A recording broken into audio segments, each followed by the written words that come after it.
Been a long week for Southeast Asians. Typhoon Yagi tore through the region with gale force winds and torrential rains. And people in Vietnam have begun picking up the pieces in areas where floods have receded, as well as counting the dead.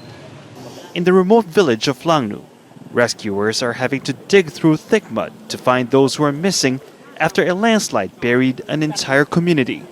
They've recovered dozens of bodies. It was a family with a husband, wife, and a child. We've lost them. It's a disaster. It's the fate that we've had to accept. But while the worst appears to be over for Vietnam, neighboring countries are just beginning to feel the impact of Yagi. In the northern province of Chiang Rai in Thailand, special forces from the Navy have been deployed to help people evacuate their homes in flooded streets.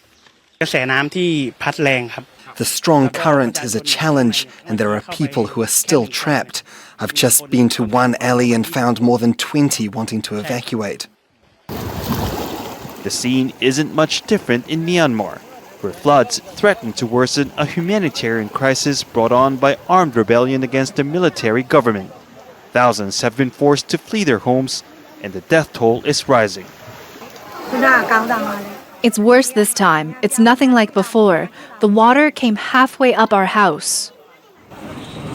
Yagi was a tropical storm when it brushed the Philippines in early September before intensifying into a typhoon as it made its way to the rest of Southeast Asia, where it dumped tremendous amounts of rain.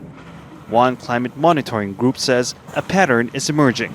At WWA, so World Weather Attribution, we found that climate change had a significant effect on the rainfall totals of Typhoon Yagi. Now, we haven't looked into Typhoon Yagi yet, but they do fall in a pattern, and which is that typhoons and tropical cyclones in general are getting wetter.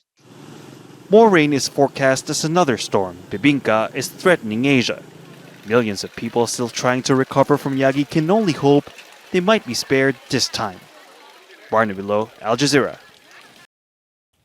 Make sure to subscribe to our channel to get the latest news from Al Jazeera.